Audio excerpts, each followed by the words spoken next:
Ladies and gentlemen, welcome to the 2021 Bradley Prizes ceremony. Please rise for the singing of the national anthem by Yolanda Pelzer, U.S. Navy retired.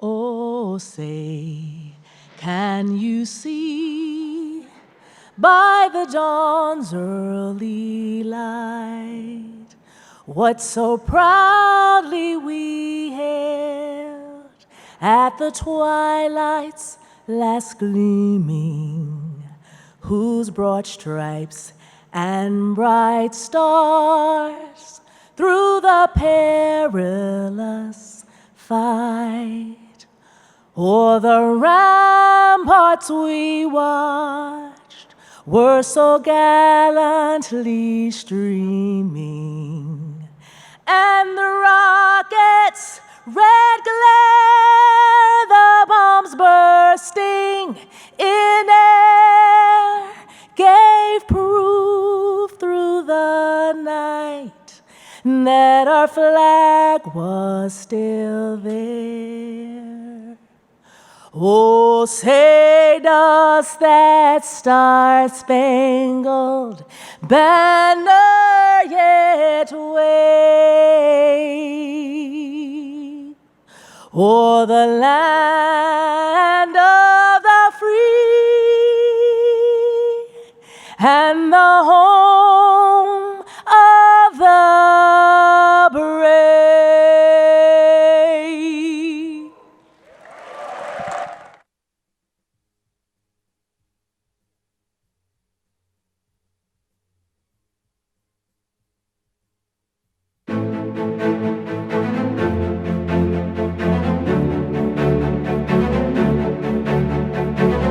The Bradley Foundation envisions a nation invigorated by the principles and institutions that uphold our unalienable rights to life, liberty, and the pursuit of happiness.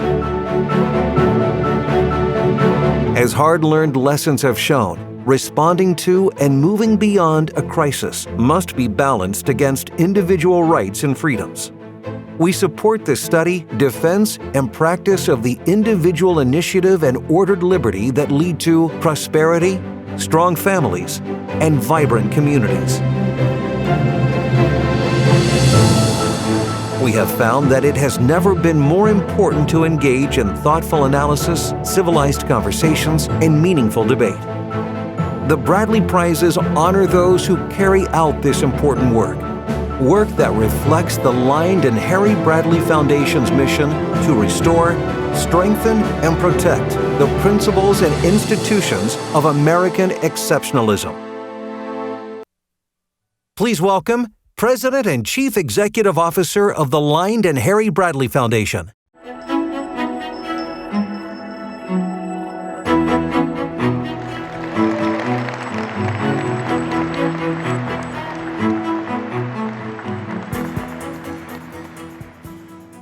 My last name's Graber. Well, good evening. On behalf of our board of directors, it's my great pleasure and joy to welcome you to the 17th annual Bradley Prizes ceremony. It's wonderful to be back together again and in one room. It's been a long time. The Bradley Prizes were created to celebrate outstanding individuals whose achievements are consistent with the Bradley Foundation's vision for a nation whose principles and institutions honor our unalienable rights to life, liberty, and the pursuit of happiness, and its mission to restore, strengthen, and protect the principles and institutions of American exceptionalism. Considering the events of the past year and a half, our vision and mission have never seemed more critical or urgent. Freedom is under attack, and respect for American traditions and institutions is deteriorating before our eyes.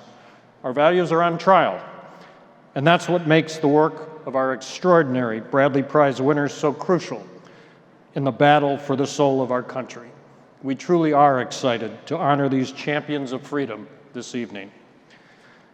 As in the past, the 2021 prize winners were selected through a rigorous process, which began in this case in late 2019 when we reached out to conservative opinion leaders across the country and asked them to serve as nominators.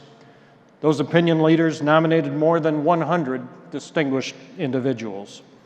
And our selection committee, whose names are identified in your program, then closely considered each nomination and ultimately recommended the winners to our board of directors.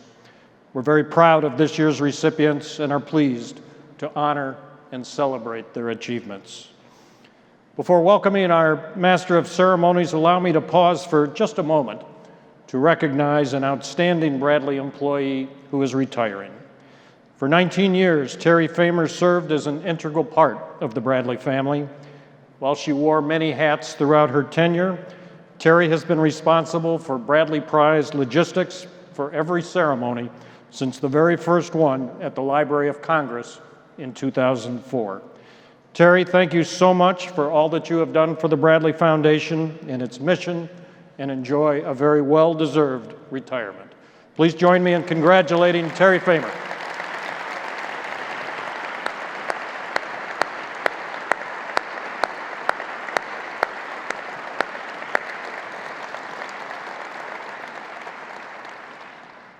It's now my pleasure to welcome and introduce our Master of Ceremonies this evening, Kim Strassel.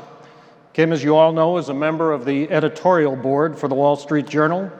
She writes editorials as well as the weekly Potomac Watch column, a must-read every Friday morning. Kim joined Dow Jones in 1994 and worked in the news department of the Wall Street Journal Europe in Brussels and then in London. She moved to New York in 1999 and soon thereafter joined the journal's editorial page. She began her current role in 2005. Kim was a 2014 recipient of a Bradley Prize. She's a regular contributor to the Sunday political shows and is the author of The Intimidation Game, How the Left is Silencing Free Speech. An Oregon native, Kim is a graduate of Princeton University. Please join me in welcoming back Kim Strassel.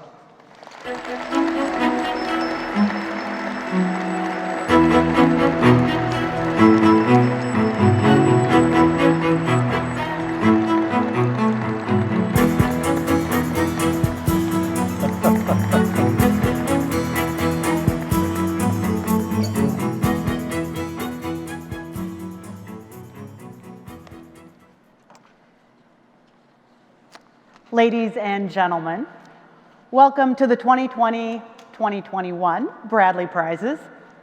Indeed, not only welcome, but congratulations for being here. You know, we are doing something, yes, let's celebrate. We are doing something tonight that a year ago, even a few months ago, for some of us, would have been impossible. We left our homes. We use these things called planes and trains and automobiles. Everyone remember those? We are gathered in a public place, indoors, closer than 6 feet apart. In fact, a little aside, I did most of my lockdown at my home in Alaska, where people, as you might imagine, already really appreciate their space. So much so that when public health officials told us that we needed to stand 6 feet apart, we all looked around in confusion and moved closer together. But we are here, we're dining, drinking, celebrating together. Celebrating not just 3 amazing prize recipients, but celebrating something that we all have recently been reminded we must never take for granted: liberty. The past 18 months have presented us with scenarios that most of us would never have thought possible. Unprecedented burdens on our most basic liberties. Extended lockdowns and stay-at-home orders, which former U.S. Attorney Bill Barr said whether you thought they were necessary or not, they essentially equated to a form of house arrest. The enforced closure of millions of businesses, many of which will never open again. State governments that would not allow Americans to gather in their places of worship. An entire lost year of education for millions of children. The past 18 months also saw unchecked protests and riots in dozens of cities, the tearing down of statues and the renaming of schools, the outright canceling of citizens who dared to engage in free speech. A dramatic, some might even say traumatic, election that culminated in a riot at our nation's capital, and that has also left millions of Americans more skeptical of the integrity of our electoral system. All of this entire 18 months, has been one big reminder that too often liberty can be fleeting. And at the same time, that reminder has also presented those of us who believe in liberty an enormous opening. This is a really important moment. Crises require us to rethink basic assumptions. They cause people to react and to re-engage. As Bradley's esteemed president, Rick Graber, his last name is Graber, he likes to put it, and I could not agree more, we are at an inflection point, one that provides us an incredible opportunity to rekindle and recultivate the principles of free society.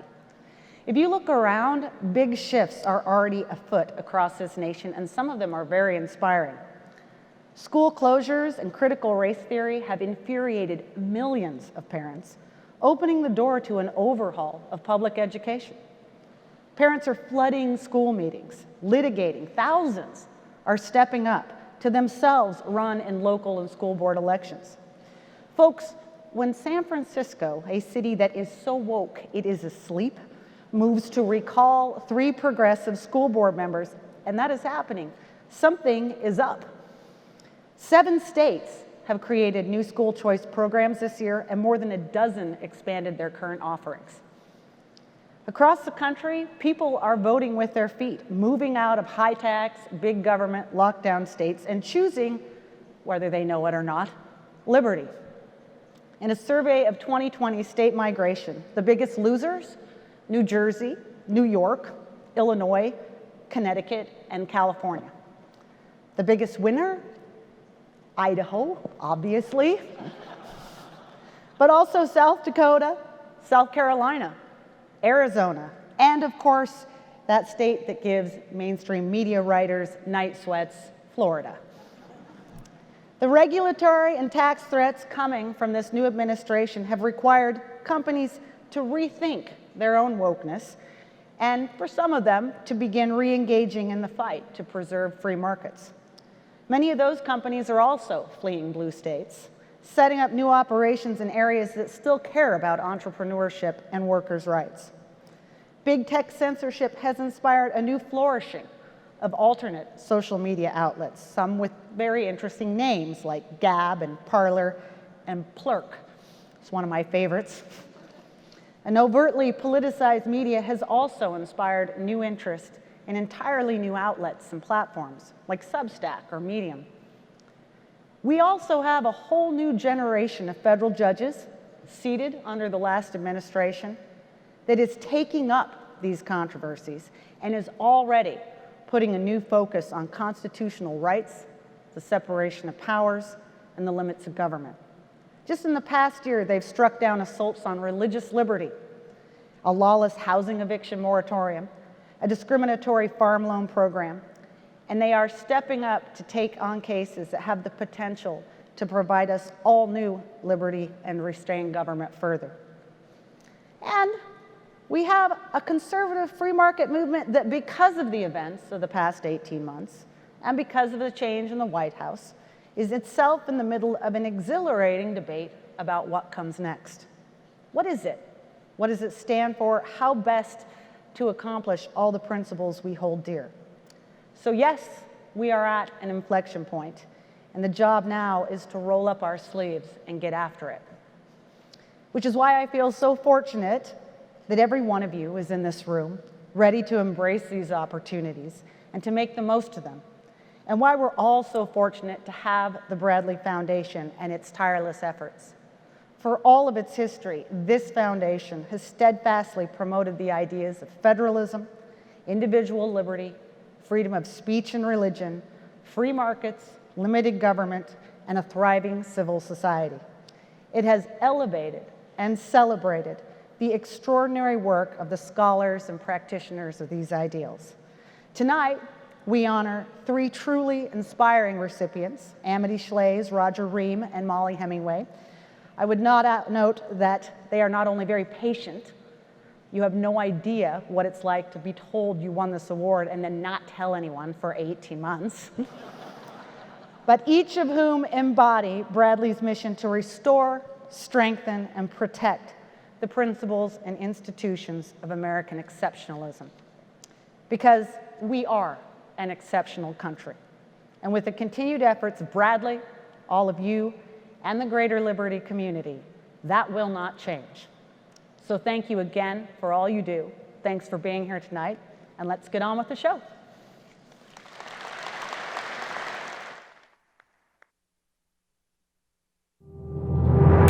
Amity Shlaes grew up in the Hyde Park neighborhood of Chicago, near the University of Chicago campus, where big ideas hung in the air like leaves on the trees. To put a finer point on it, her brother Noah was Milton Friedman's paperboy. As a child, her father, Jared Shlaes, took Amity and her sister, Jane, along on nightly dog walks. Father, daughters, and dog often stopped at the local bookstore. Books piled everywhere in the Shlaes household, so it's no surprise that Amity Shlaes describes herself as bookish. In addition to literature, politics were also a part of Amity's young life. The Great Society was in full swing. Amity's mother, Nancy, a Democrat, served on the staff of a number of reformers' campaigns. When it came time for college, Amity traded the Gothic towers of the University of Chicago for the Gothic towers of Yale.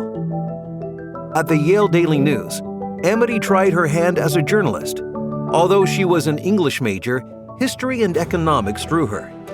She also learned something at Yale that is still true today. In her words, she needs to be around idea people.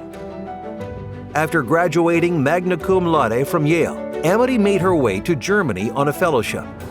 It was there that two important things happened. She became a stringer for the Wall Street Journal, then an editor, and she witnessed history, covering the fall of the Berlin Wall. On her return to the States, she began to amass a stunning array of journalistic credits, writing about economics and publications including the Wall Street Journal, the New Yorker, the New Republic, and the National Review. Since then, she has also served as columnist for Bloomberg News, the Financial Times, and Forbes. It is fitting that a bookish girl would become an author of books and an ideas person herself, motivated by her love of history and free enterprise. Her first book, Germany, The Empire Within, was published in 1991, followed by 4 more books that were all New York Times bestsellers. Her most recent book is Great Society, A New History. Calvin Coolidge, one of Amity's subjects, became her great passion. She took the lead at the Calvin Coolidge Foundation. Under Amity, the foundation's goal is to share the facts and values of this champion of free markets with all Americans. Amity's husband, Seth Lipsky, is the editor of the New York Sun. Without Seth and their 4 children, Amity says she could not have done what she does. A reminder of Amity's commitment to freedom can be found embedded in the stone fence of her backyard. It is a piece of the Berlin Wall, a reminder that communism is an economy that doesn't work. Ladies and gentlemen, please welcome 2021 Bradley Prize winner, Amity Shlaes.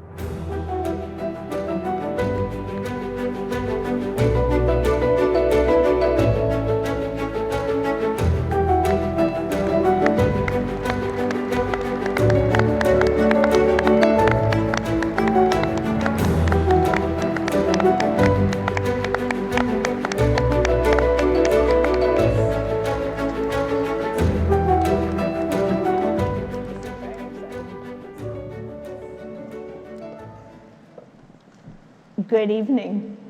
The only thing that wonderful film left out was the Chicago winter.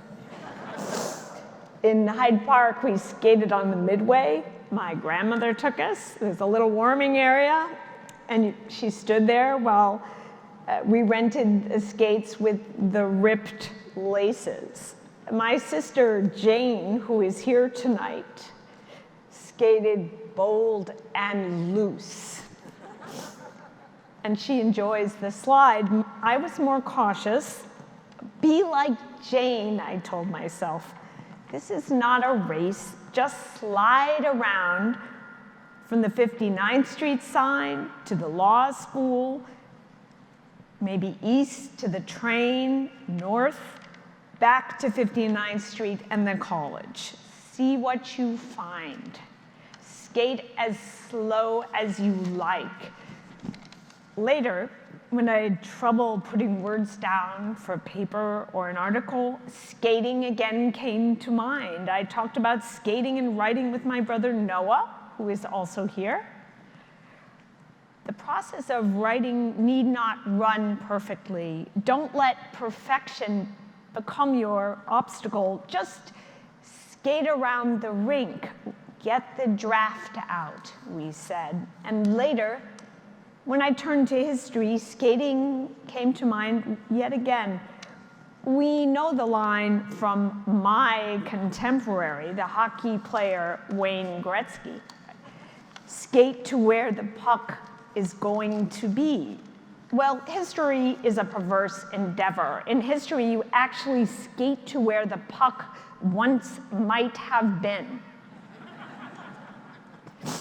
Once might have been. For when you start to pursue history, to skate into history, you indeed don't even know where the puck might have been. It's a hunt.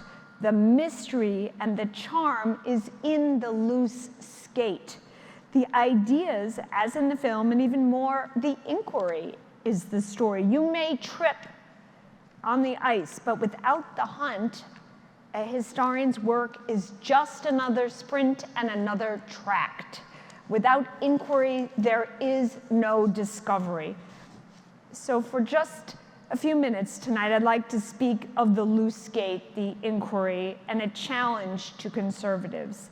Conservatives believe in less government or freer markets, and above all, the power of the individual, that free lone skater. These ideas are not wrong. They are common sense. Yet, perhaps because the world is tilted so much, because progressives have come to dominate institutions, conservatives end up moving into defensive postures.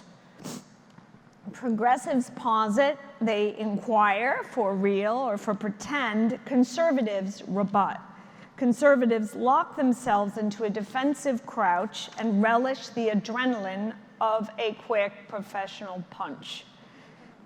In other words, conservatives are like boxers. They are not like skaters. For the political forum, boxing may be the right sport. In politics, conservatives are short of time, but we also carry the boxing over into culture. So where are we in culture? The other side has the cultural grace, the nuance, public radio, the claim to grace. We have cultural anger. That's a poor trade. Political time is not the same as cultural time. In culture, anger discredits you. In culture, inquiry works slowly with discovery. And when I look back on my career, mostly it was about sustaining inquiry, the loose and easy skate. After all, to respect inquiry is to honor the basis of all conservatism, which is the individual soul. Governments discourage inquiry. Governments rarely inquire themselves. When I took up the topic of the 1930s, many saw the task as producing a conservative rebuttal to Arthur Schlesinger Jr. Schlesinger v. Shlaes, with me the underdog, right? The junior party, kind of match. But Arthur Schlesinger and I were actually friends. And really, when I started to research, I was just skating back to the 1930s to see what there was to find. The forgotten man of the 1930s was, as said, the man no one thought of, the man who paid, the man who prayed, the man no one thought of. But the point of a new book on that period could not merely be to assail the New Deal. The point of the book was to restore that forgotten man to American memory. Don't attack your enemy, merely explain your friend and his ideas. The same sense of inquiry held, for example, for Coolidge. The point of my research into a near-forgotten president was not to show merely that history wronged Calvin Coolidge, though history did wrong Calvin Coolidge. The point was to look into the mystery of a life. Investigate a president, any man, any woman you find warts. Coolidge's warts include tariffs or his sometimes cold prose. All right, leave him as he is, as Coolidge himself said of another president, Lincoln. He need not be glorified. To idealize him overly is to destroy him. And when you skate back to Coolidge and skate around him, you also discover stupendous virtue, the kind of values we've been speaking of tonight. The chief business of the American people is business. The chief ideal of the American people is idealism. A man who, in a situation very like our own, struggled against progressivism and who did not yield. Yet Coolidge, too, accepted the mystery, the inquiry. To him, the Pilgrims weren't merely known men who traveled a known course from England to here. The Pilgrims, as Coolidge put it, sailed up out of the infinite. This sense of wonder made Coolidge govern wisely. There's a Coolidge line that reverberates, "Men do not make laws, they do but discover them." What the reception of these books, for which I'm deeply grateful, showed me was that people find the hunt for the old lost puck useful, even for the future. The evidence we can offer up through serious research may be more profound and therefore more convincing. I'll refrain from quoting Gretzky again or George Santayana and just quote Coolidge. "We review the past because it points to the future," said Calvin. It seems to me imperative that we open the mystery of the past to others, especially younger Americans. So lately, I've turned to building institutions, not merely, though partly, institutions that counter others, but institutions, hopefully, that admit of that original sense of inquiry and play. Through architecture, through inviting open minds, the Coolidge Foundation now serves thousands of young people. To these students, we must not say, Coolidge was right and Franklin Roosevelt wrong. We say, here is the evidence you may not have seen before. Rate Calvin yourself. After all, we have allies in this. Young people are quite angry at the monotonous monoline they get at school or in the media. They turn away to find, in rebellion, to find subtlety or nuance. Sentient minds won't be stamped or molded. And I think it betrays a curious lack of confidence in conservatives, that would be us, if they feel they must mold or stamp. No need. Left on their own, a surprising number of young people, given evidence by you, do find common sense. Building for inquiry, not anger, is a tough task. That's one reason Bradley evokes such admiration, because Bradley, for example, through its work on schools, has always emphasized not the zap of anger, however satisfying, but the very long skate. Final point, skating may be solo, but it needs friends. In journalism, where I worked first, dozens of others helped me, including Robert Bartley, of whom Silent Cal is the pre-incarnation. Parents and siblings, my husband Seth, who himself skated out childhood on the ponds of the Berkshires. Our children, Eli, who is here tonight, Theodore, Flora, and Helen, have proven allies in inquiry, and so have our friends Gerald and Beatrice Barron. Building institutions requires other allies. I'd also like to thank Coolidge trustees, especially those here tonight, Jenny McCain, Boyden Gray, Rick Huff, Chris Demuth, friends and colleagues, Mike Van der Bos, Dean Ball, Colleen Stamos, William Pettinger, Rob Hammer, Tom Smith, and John Childs, who show us how to build, Matt Denhart, who skates ahead with a huge sense of curiosity. The truism holds. There are no permanent victories, and there are no permanent defeats. And there is always the great pleasure of the wonder of the inquiry. Thank you.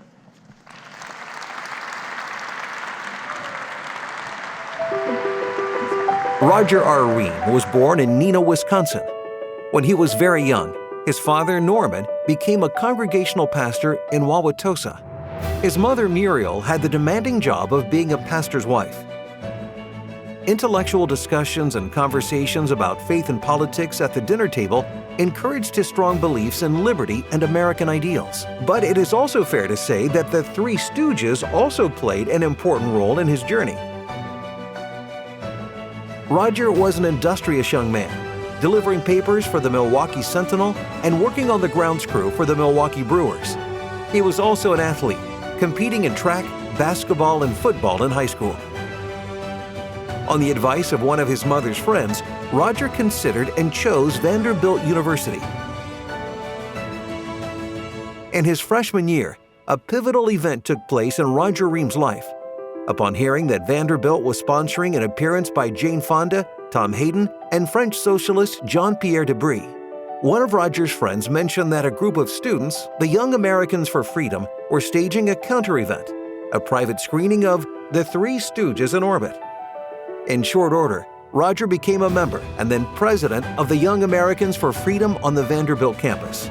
Roger was also appointed to the campus speakers committee, hosting a variety of guests in the interest of free speech: William F. Buckley Jr., Ronald Reagan, Dick Gregory, and Eugene McCarthy. After graduation, Roger became an intern for Illinois Republican Congressman and presidential candidate Philip Crane, putting in long hours on the campaign trail.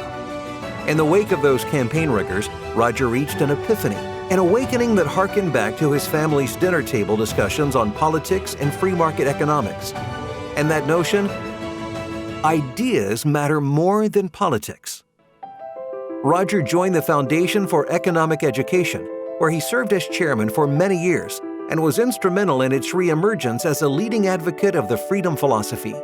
He still serves as a trustee. His personal life flourished as well. He met and married his wife, Mary Kay, a former CPA, and together they have raised 3 daughters. In 1991, Roger joined the Fund for American Studies.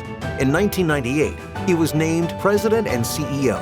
His vision and leadership has led to an international expansion of the Fund's efforts to develop honorable leaders for a free society, rooted in the principles of limited government and free market economics. Roger Ream has always known that ideas have consequences. As he has led the Fund for American Studies, he has also devoted invaluable voluntary service to countless other liberty organizations. His devotion to them, and ultimately to our country, is always rooted in his passion for the principles of freedom. Ladies and gentlemen, please welcome 2021 Bradley Prize winner, Roger R. Ream.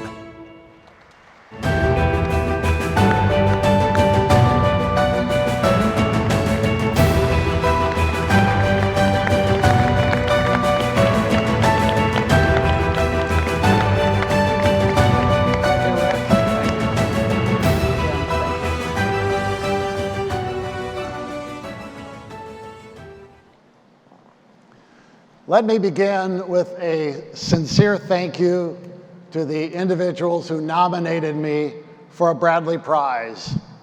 Thank you to whomever you are, and thank you also to members of the Bradley Selection Committee. I'm so very grateful and deeply humbled to receive this honor. We Americans are blessed to live in an exceptional country. We must never, even for a minute, take this for granted. For centuries, people risked everything to come to America to live in freedom. Millions of men, women, and children of all races and religions still yearn to come here for a better life in our land of opportunity. My grandfather was born on a farm in central Wisconsin in 1885, the grandson of immigrants from Germany. Like most Americans of his generation, he never attended school after the 8th grade. When he turned 18, he left the farm and went west in pursuit of his American dream. He settled in Salt Lake City, where he became a capitalist, opening the Titan Battery Service Company. My grandparents raised 2 boys there. The youngest, my father, Reverend Norman Ream, returned to Wisconsin to serve churches in downtown Milwaukee, Neenah, and Wauwatosa. In one of those interesting coincidences of life, my older sister, my brother, and I all worked summer jobs at the Allen Bradley Company. Brothers Harry and Lynde Bradley, who with Dr. Stanton Allen founded and built Allen Bradley, were risk takers in an America that still enjoyed significant economic freedom in 1901. One Bradley Brothers legacy, of course, is the Bradley Foundation, which has remained steadfast in its support of free market capitalism and American exceptionalism. There are many things that make our country exceptional, but among the most consequential is economic freedom. By crafting a constitution that binds down those in government from mischief with the chains of the Constitution, as Jefferson wrote, we left men free to pursue their happiness. And boy, did they ever pursue it.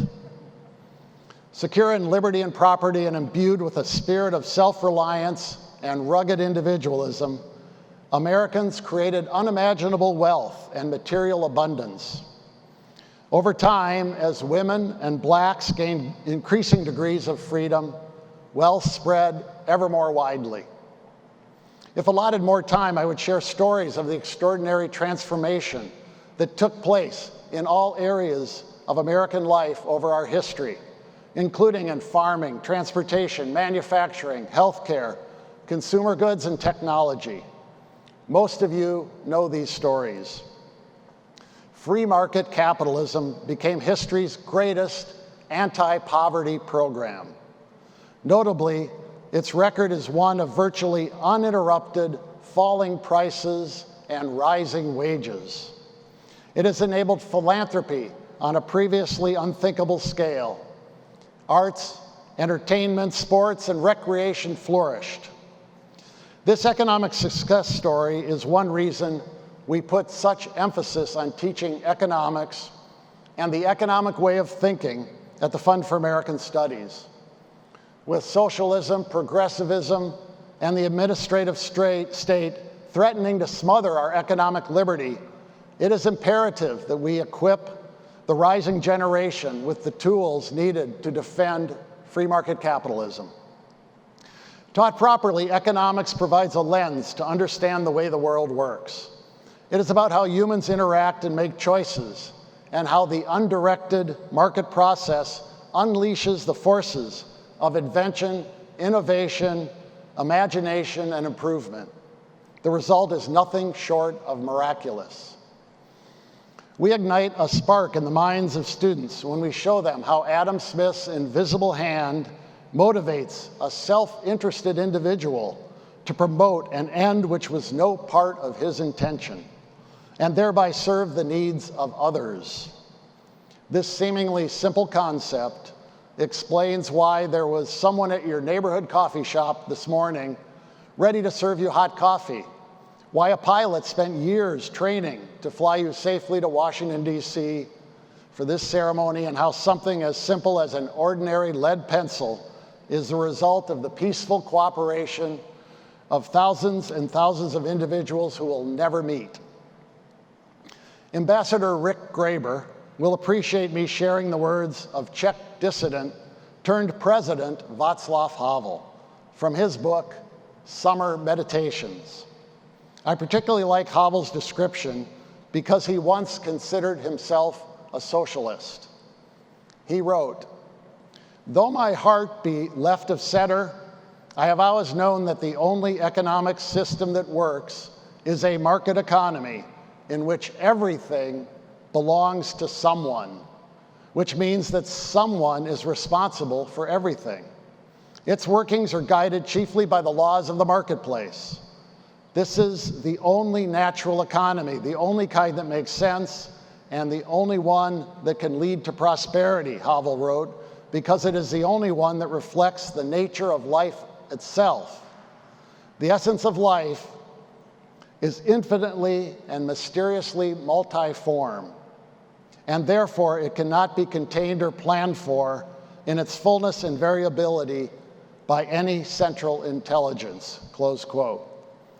As a man of the left, Havel understandably was slow to fully comprehend that free markets are consistent with the goals of prosperity and the nature of life itself.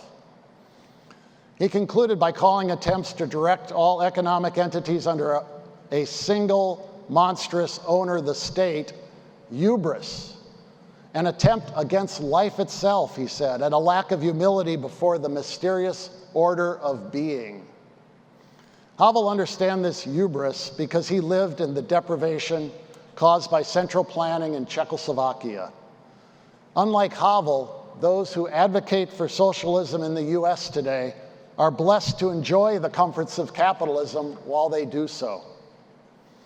Is it too much to think that Bernie Sanders, Elizabeth Warren, AOC, and the like would come to agree with Havel if they lived for even 1 week without all that capitalism has provided? Appliances, air conditioning, antibiotics, aspirin, and of course the computers and cell phones they use to peddle their dangerous ideas?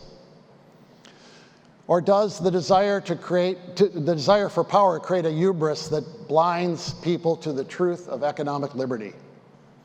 Of course, as F.A. Hayek noted, if socialists understood economics, they wouldn't be socialists. Today, some conservatives question the benefits of free markets and free trade. They suggest the record is mixed at best. They worry about the moral and spiritual condition of our culture. I won't debate whether or not our cultural condition has deteriorated, but the source of any deterioration is not to be found in our material progress. While capitalism was improving things beyond our imaginations, our families, schools, and churches were not adequately attending to the moral and spiritual needs of the people. Let me be clear, it is a mark of progress, not decadence, that free markets and free trade and advances in productivity and technology have raised living standards, and that real poverty, according to the World Bank, will disappear in a decade or so. It is a good thing that dangerous and dirty factory jobs are more than replaced by higher paying, safer, and more desirable employment. Our challenge is to remain resolute in championing the economic system that has lifted billions from subsistence in less than a century. We must not succumb to hubris. Rather, we must heed Daniel Webster's warning that God grants liberty only to those who love it and are always ready to guard and defend it. Let us all together be the people who resolve to guard and defend liberty and the ideas of the American founding for our children and our children's children. Thank you.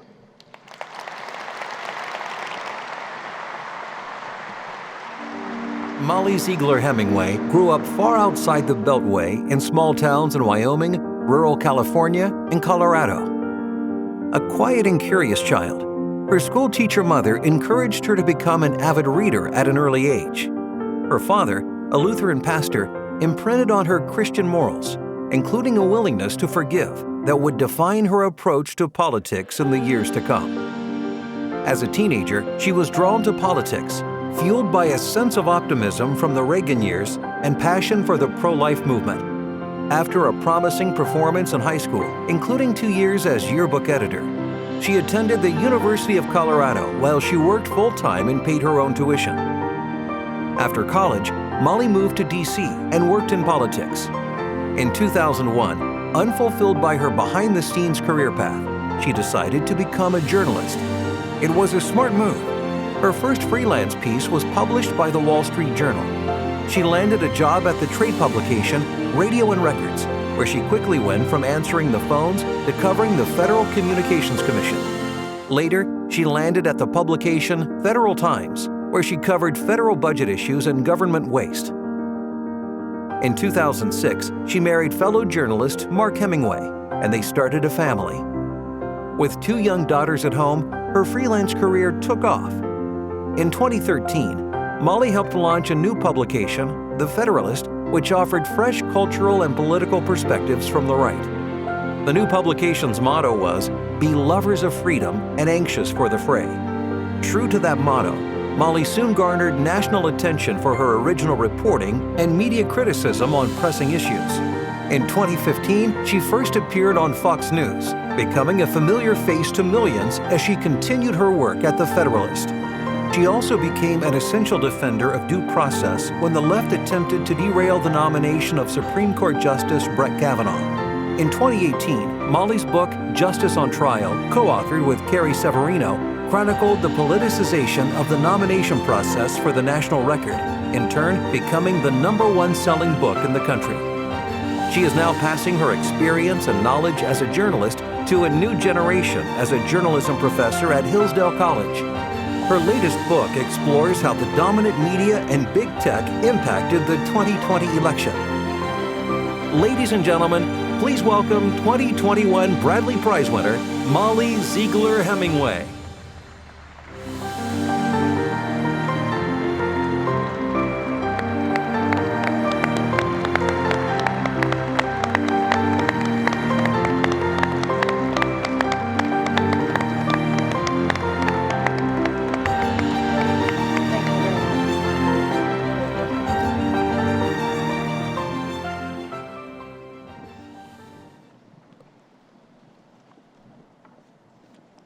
My brother, who is here with us tonight, skipped a grade, so he was small for his age when 3 other junior high school boys stole something from him and roughed him up one Friday after school.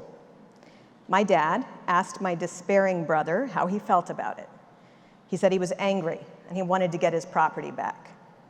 Dad explained that if he didn't handle it, the bullies would never stop. He had my brother describe the boys and asked if he thought he could take on the biggest one. That weekend, Dad and another neighbor taught my brother some moves and strategy. After the first period on Monday, my brother confronted his attacker and won the ensuing fight. Today, everyday Americans are being bullied by a hard-left minority that unfortunately has taken over and controls most of the agenda-setting institutions in our country. As someone who works in the media space, I know what it is like to be a lonely voice taking on many of these powerful people. I learned several things from my brother's improbable victory. First off, as Pat Buchanan wrote, courage is contagious. Defiance can lead to a recovery of will. It is inspiring to see someone who chooses to risk his well-being for a higher good. We live in a time when people act like stating one's sexual preference or whatever pronouns they're using this week is courageous. I prefer David Azerod's definition that courage is the bold and principled defiance of the lies of the age. The conservative establishment, its politicians, and its media don't lack ideas or people, but too many of its leaders do lack determination and endurance and fearlessness. The people can tell. As it is said, men don't follow titles, they follow courage. The conservative movement in D.C. has too often been engaged in insincere opposition to progressivism's march through America's institutions, both public and private. It has seemed mostly interested in negotiating terms of surrender or managing defeat than preserving the republic. It has stood athwart history, impotently suggesting that progressives slow down. Michael Malice has therefore derided conservatism as just progressivism with a speed limit. Institutional conservatism and its alleged leaders have too frequently accepted the propaganda press's treatment of conservatives as second-class citizens. For conservatism to mean anything now, it has to be about rejecting this rigged system.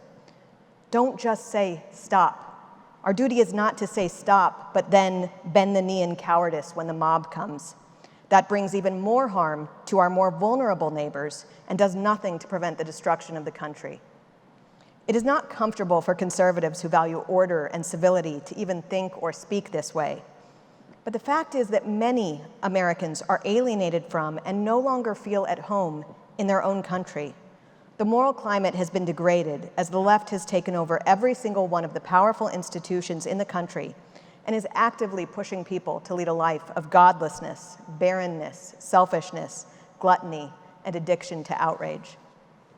All of a sudden, the conservative project is not a conservative one so much as a counter-revolutionary one. Unfortunately, anyone who dares take on the broken and corrupt political and media complex is teed up for absolute destruction. As lesser men cower in the face of the risk, the cost of standing up to the system becomes steeper and steeper. While you will not be locked up for saying the truth, yet, you will be demonized, stigmatized, deplatformed. You may lose your job. The end result is America's ability to get the course correction it desperately needs gets delayed. And at some point, if more people don't stand up and fight, the nation is going to die. Having said that, we must inoculate ourselves against excessive, if fashionable, pessimism. The truth may not prevail, but until then, there's a heartwarming amount of defiance left in this country. We should also guard against mindless hopefulness. Hope is a virtue, but it can be a bit of a vice if it's an unwarranted faith that everything will work out in this world or for this country. Before he was executed for his opposition to Hitler, Lutheran pastor Dietrich Bonhoeffer wrote in one of his letters from prison about people who had what he called hilaritas, which he described as optimism about one's own work, boldness, willingness to defy the world and popular opinion, the firm conviction that they are doing the world good with their work, even if the world isn't pleased with it. Let us have that high-spirited confidence and faith in our positions. President Adams was right that our Constitution was made only for a moral and religious people and wholly inadequate to the government of any other. Lincoln was right to sacrifice everything for the sake of government of, by, and for the people.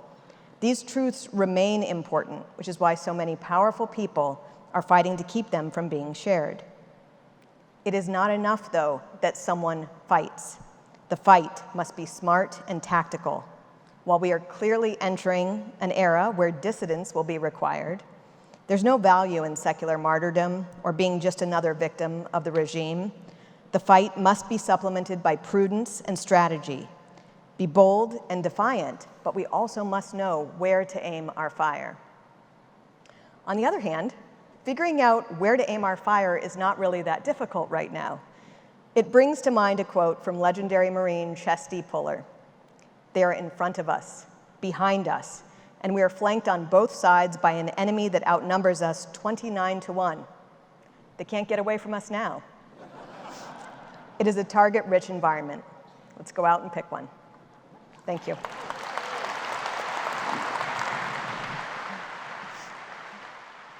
Thank you.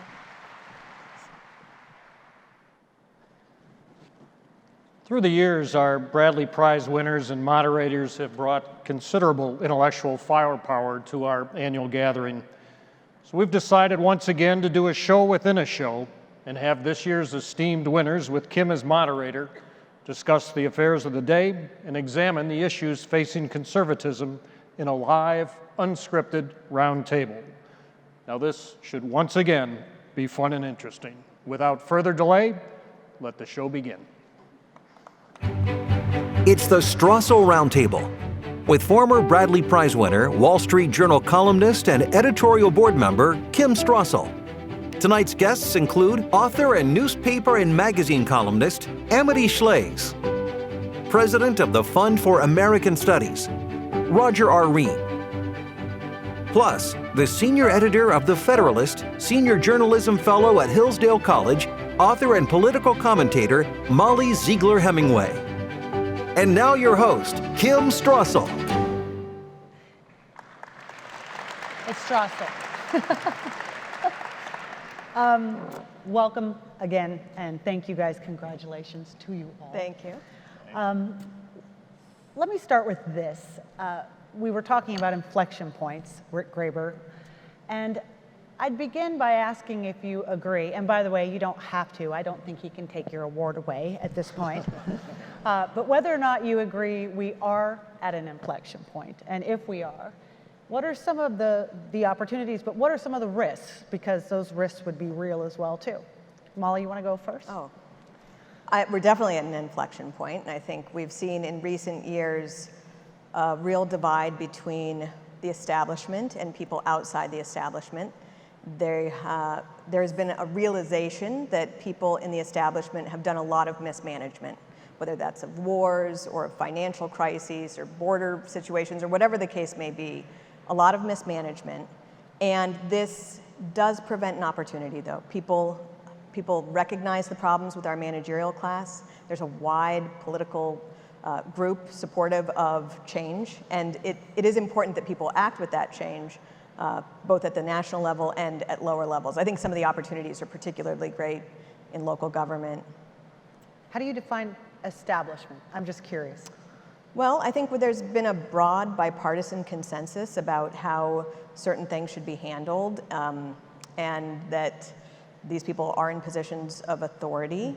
And they had, I think that we had for many decades a belief that some of these people could really handle things well, and we have seen that that trust was misplaced. Roger, inflection point? We are definitely at an inflection point, and I think that's reflected first and foremost in the financial situation of our government.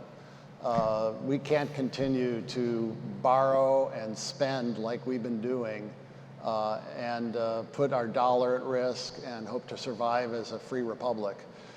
There are very serious risks at stake, I think, in that regard. The culture of dependency, I mean, we've doubled, tripled, and quadrupled down on it in the past year, and it's unsustainable. Social Security, Medicare, a whole range of cradle-to-grave welfare programs are going to run out of money, and who knows how the population will respond to that, but something's going to change. I mean, would you agree inflection point? And if so, what can history tell us about similar inflection points? History can tell us that we don't need to summon virtue to learn to control the federal budget. It would be wonderful if we did, but usually some exogenous factor hits us on the head. A competitor, another nation, a challenge to our currency, a war, and suddenly it becomes clear we must save more. Think of Britain and Margaret Thatcher. She would not have come just because she was wonderful had Britain not gone through the troubles it did. It's quite possible for the US to go through such troubles as a result of poor policy and wake up to a Ronald Reagan. But the one fact I wanted to mention was when you have economic trouble coming, you can also, if you find the will, rise to it. I think that's what happened in the 20s with Presidents Harding and Coolidge. I'd like to see the Harding revisionist in the audience soon. We need a Harding revision, but in any case, what happened then, the parallels are so striking. We had the influenza, so we had a plague, we had economic trouble, we had a terrible debt, and we had a progressive movement on the rise with a lot of political energy from Wisconsin. So what was the response of the GOP? It could have, I don't know what it could have done, but what it opted for rather old cold policy and said, we are for markets, we are for low taxes, we think growth will put our COVID, our influenza behind us. We'll put the troubles of the war, the fact that so many veterans have only one leg, all the sorrows will become less if we grow fast enough. Therefore, we must have such policy. Such policy was promulgated, and the 20s were a fabulous decade that put many troubles, including the health troubles, in perspective for the nation. So it's possible to rise to a situation through policy, and it's possible to respond because you were hit, unfortunately, on the head by an exogenous factor. So it sounds like one thing you guys are all agree, better leaders, better leadership in some way of dealing with this? Or is it I would, grassroots? You always want better leaders, but I don't know that that's the solution to the problems. We do have to address the ideas in the country. I really think that the politicians reflect the ideas held by the people in this country, and that's why I think the educational work Amity does, and we do, and a lot of other great organizations, many represented in this room, are so vital. We have to not only just prepare leaders, which I do and I think is vital, but we have to change the ideas held by the American people. Not that we have to get 50% plus one to believe these things, but we certainly have to. It seems though one of the challenges there is that we live in a time of great propaganda. We have a large, what's called a media space that's really propaganda, where ideas are filtered through, a left-wing activism that makes it very hard to get those ideas out there. It makes it hard to get them have a fair hearing. It makes it hard to operate when so much of our media class are engaged in actual political activism. And I think that, it's not even about ideas or leadership so much as just taking on some of these battles and fighting until the media are properly dealt with. And I hate calling them the media because they're not doing actual journalism. They're doing so much political activism, but it's really harming the country and it's really preventing a lot of the course correction that needs to take place. Well, that reinforces something you said tonight, is courage. We need people, leaders and others, to be courageous, willing to express their opinions, willing to push back if we're going to have success. Well, I think it also reflects something Amity said up there tonight, too, which is if you look at the four of us at this table, two of us, more fool us, are in the business of reacting to and seeking to influence the politics of the day. Two of you are in the business of ideas and longer term. And both of those warriors are necessary out there. How would you say we're doing in both of those fields, and where could we be doing better? I mean, I don't know how you solve that immediate media problem. Well, something needs to be done, and I'm glad we talk about courage. For instance, politicians need to stop treating, politicians on the right need to stop treating the media as if they are actually in the job of doing journalism. There are some people who are good, there are some reporters who are good, some outlets that are good, but by and large, they are political opponents of many of these politicians, and they should be treated as such. The American people understand that, and yet you see a lot of people go out on these corporate media shows that are staffed by former employees of left-wing administrations pushing left-wing talking points, and they act like they're operating in good faith. That has to stop. That is absolutely ridiculous. And people need to stop giving the media these positions of privilege that they no longer have the right to. I mean, the idea that you would have left-wing activists moderate political debates is ludicrous. Well, how are we doing, though, in the ideas side of it? I think back to the kind of rise of the policy institutes, so much excitement about new ideas in the conservative movement. Where are we there, and where are we doing the most good and where not? Well, I would just say, be not afeared. Be not afeared. As terrifying as it is for Facebook to shut down a citizen saying what he wants to say, and not even anything particularly controversial, we've never been in an environment with so many forms of media and so few barriers to entry into the media, have we? So one day we can have parlay, another day we can have a new company. It's not a forever monopoly that Google has. It cannot be. It's not a forever monopoly, any of these companies. And I just think I'll give an example. When you would write a history book in the olden days, you would read 3 other history books, and then maybe you would research with microfiche. And the microfiche involved getting 2 articles, and it took a lot. We had to thread the little piece of plastic, right, the roll of film into a machine, and you get 2 articles, and you would pat yourself on the back and say, I did research. Right? How that has changed, how much from the past, how close every one of our students can get to primary sources through Roger's program, through Mollie's work, through mine, through yours. In one night, you can read all the way through an issue of the Wall Street Journal from 1928. That is a tremendous form of insurance for us. Young people can find their own media, make their own media, and the culture changes with such alacrity that I find it hard to take too much antitrust on this seriously. Also globally, right? There's damage, there's political damage to be sure, but it will change and does change so fast, and young people do go directly to sources themselves so often that I feel more optimistic than colleagues. Yeah. Kim, I just wanted to add, since you're at the Wall Street Journal, that we need more Joe Ragos. Yes. We need more Kim Strassels. We need more Bob Novaks.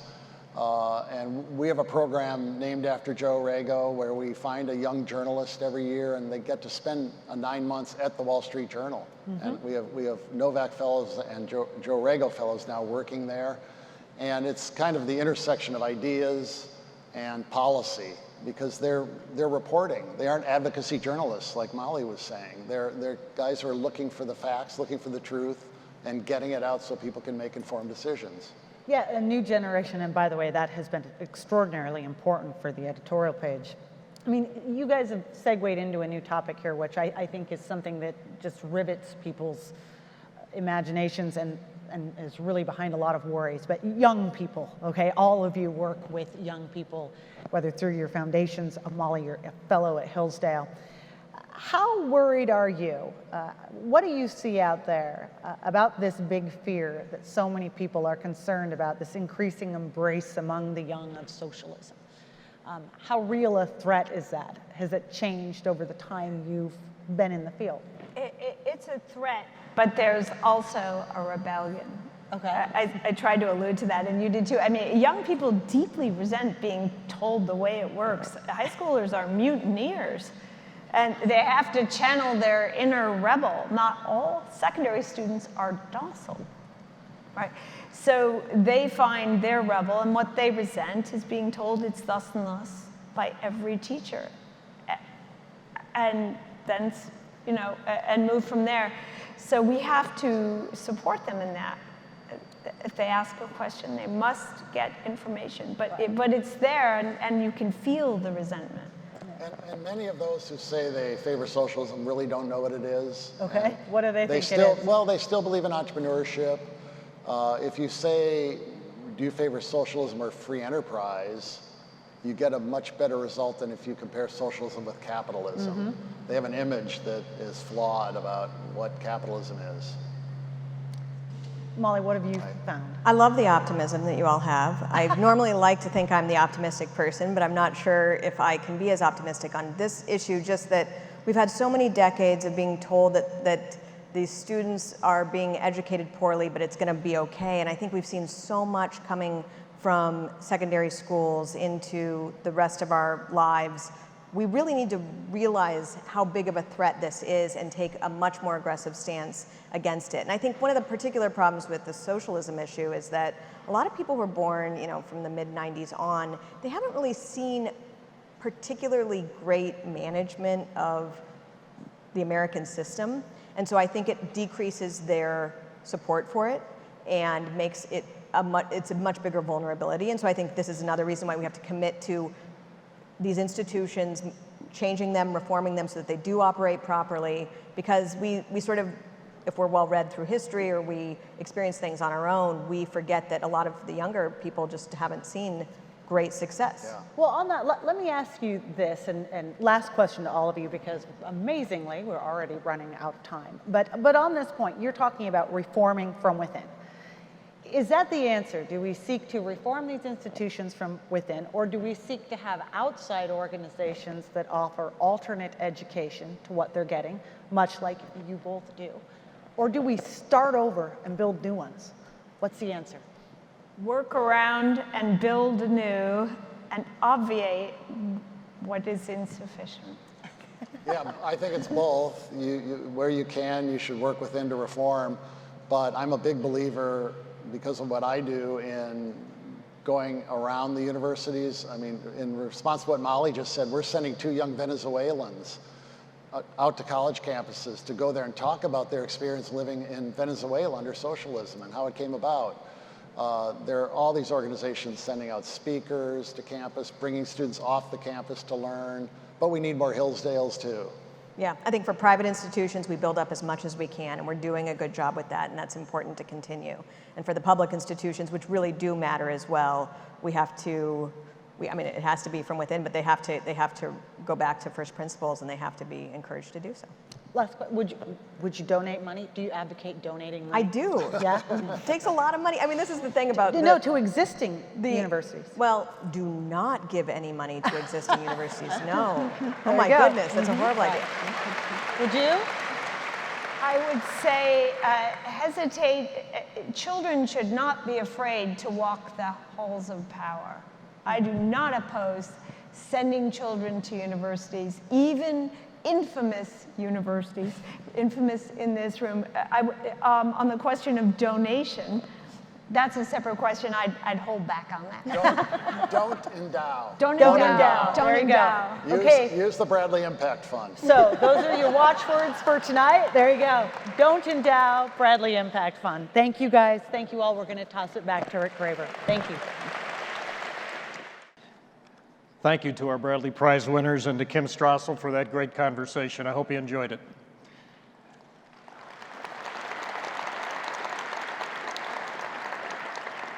Now I'd like to take a moment to recognize our other Bradley Prize winners in attendance. We appreciate you being here and for your continued contributions to our cause. Would all of you please stand, please, former Bradley Prize winners. Please give them a round of applause.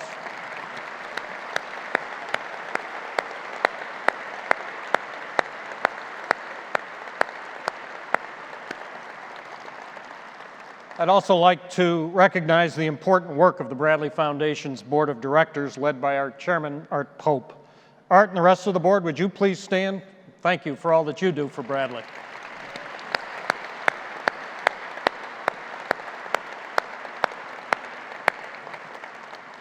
And now we have a very special performance by the Miles Stiebel Orchestra, based here in Washington, D.C. All of the musicians are with the United States military. They will perform for you a medley of World War II-era songs, as you've never heard them before, with some of them customized just for our show this evening.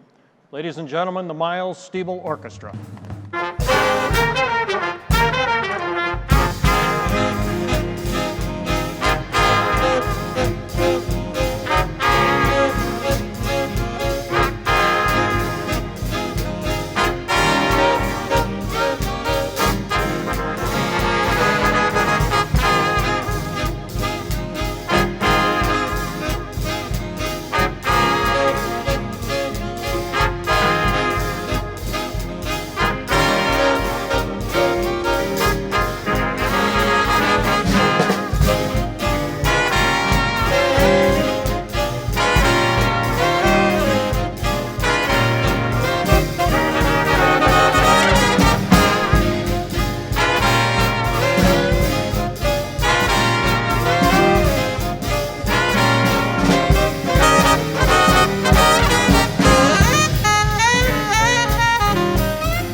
Thank you very much, ladies and gentlemen. We are so happy to be here for you, to perform for you tonight. It's just a terrific night, and we hope you are now in the mood.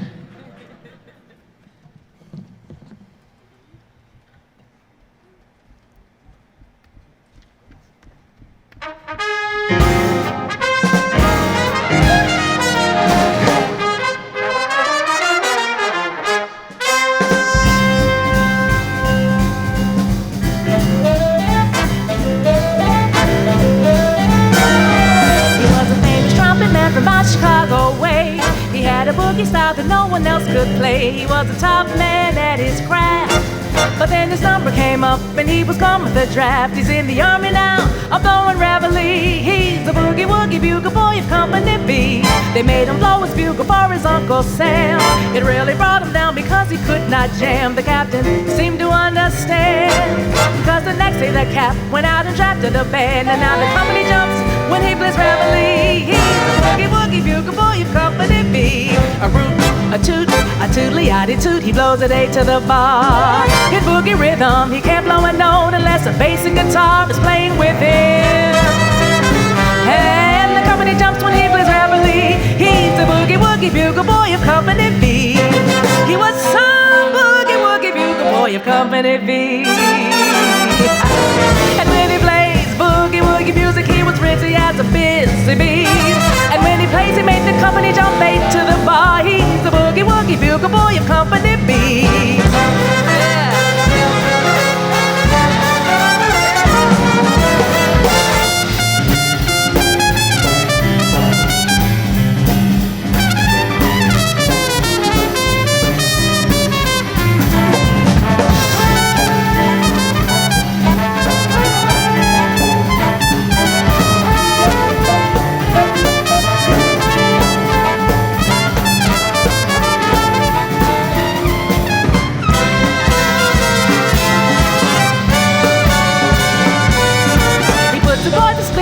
Every night, and wakes them up the same way in the early bright. They clap their hands and stamp their feet, cause they know how he blows when someone gives him a beat. He really breaks it up when he plays reveille. He's the boogie woogie bugle boy of Company B. A toot, a tootly-eyed toot. He blows it into the bar. In boogie rhythm, he can't blow a note unless the basic guitar's playing with him. And the company jumps when he plays reveille. He's the boogie woogie bugle boy.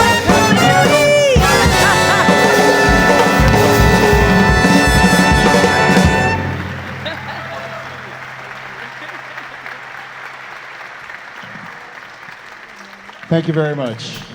And now another favorite.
children's carousel, the chestnut tree, the wishing well.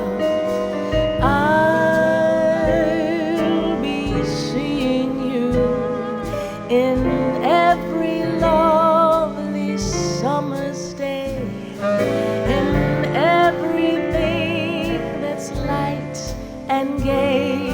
I'll always think of you that way.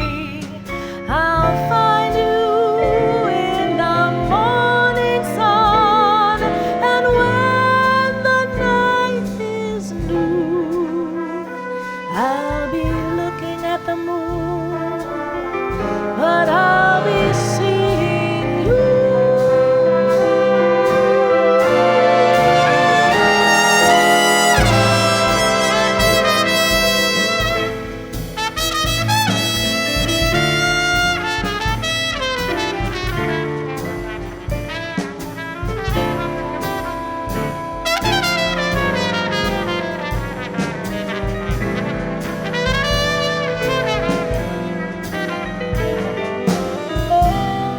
I'll be seeing you in every lovely summer's day, in everything that's light and gay. I'll always think of you that way. I'll find you in the morning sun, and when the night is through, I'll be looking at the moon, but I'll be seeing you.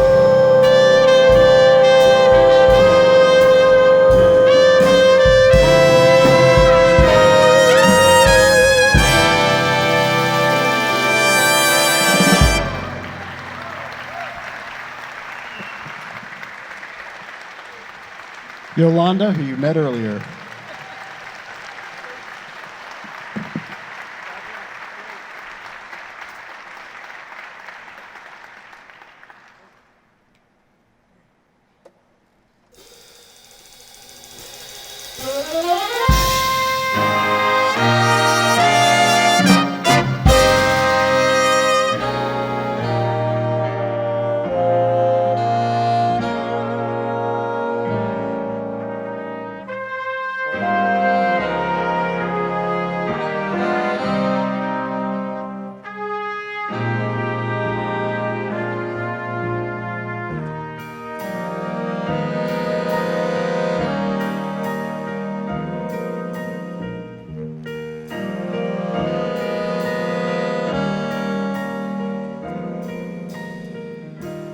While the storm clouds gather far across the sea, let us pledge allegiance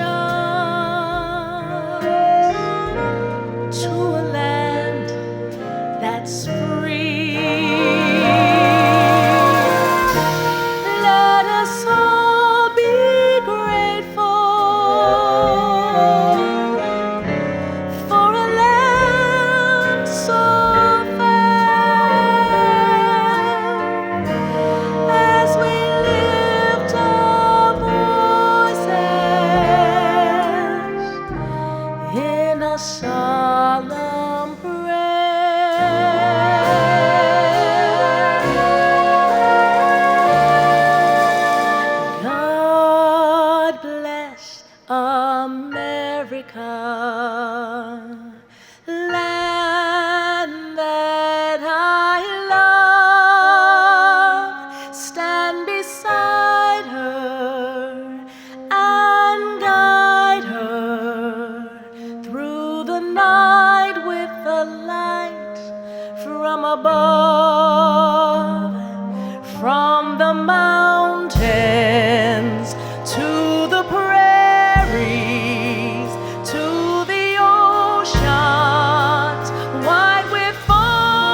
Thank you. God bless America.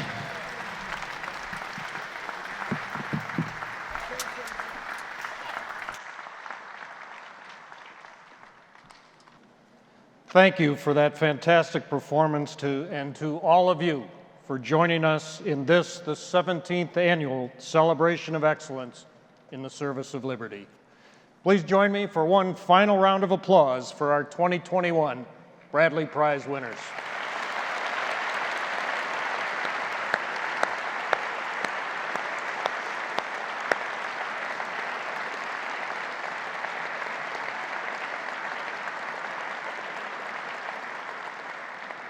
We invite you to join us in conversation at the reception that begins right now in the center court to my right. As you head there, the orchestra will play one last number, Sing, Sing, Sing. Enjoy, have a great evening, and we promise to see you again next year. Cheers.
Thank you very much. Thank you so much. Have a wonderful evening. Thank you. Thank you very much.